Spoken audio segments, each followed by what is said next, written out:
The Wahhabiyy attempt to discredit the nation at large. A Wahhabiyy may put up a defense in this area, proving that the nation as a whole will always be guided necessitates that any small group who disagrees with the majority of the nation is misguided.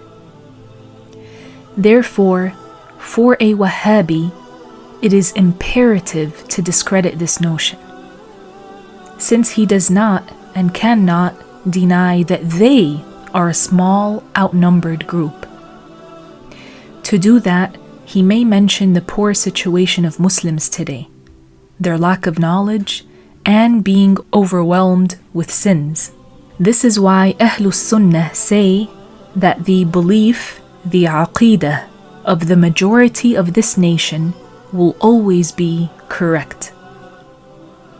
They would not agree upon a misguided creed.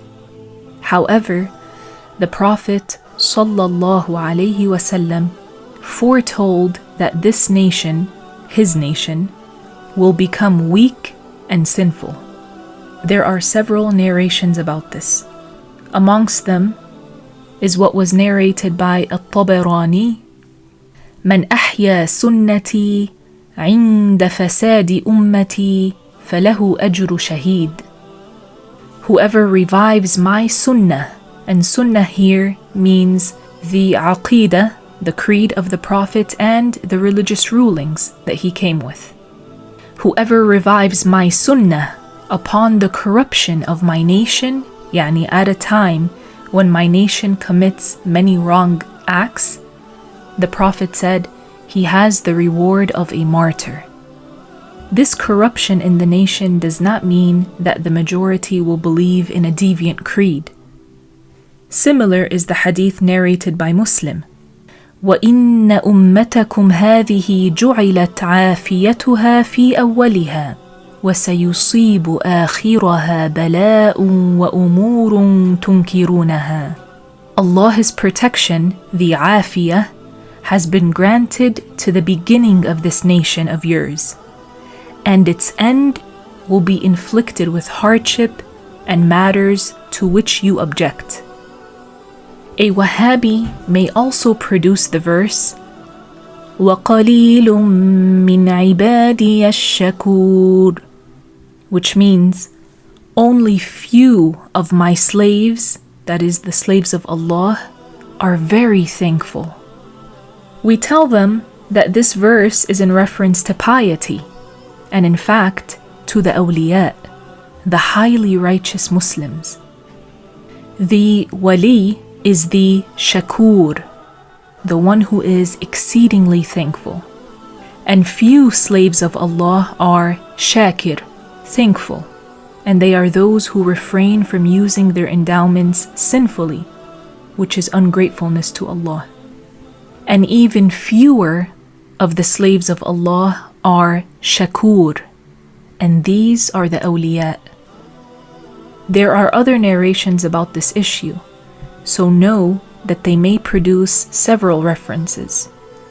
The hadiths already mentioned are enough to prove them wrong, along with the fact that they believe differently than the trustworthy, powerful Angel Jibril alayhi salam, who said to the Prophet, وَلَوْ أَخَذْتَ الْخَمْرِ لَغَوَتْ أُمَّتُكَ.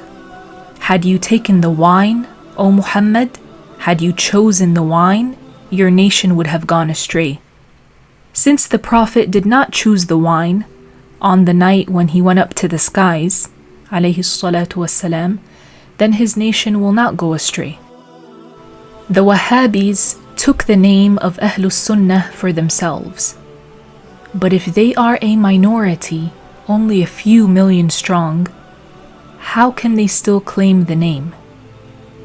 It is easy if one merely distorts the meaning of jama'ah, to fool others and to consider the millions upon millions of Muslims as misguided. They say the jama'ah can be one person, and they may produce what the Prophet ﷺ said about Zayd ibn Amr ibn Nufayl: يأتي أمة وحده which means he will come on Judgment Day as a nation of his own.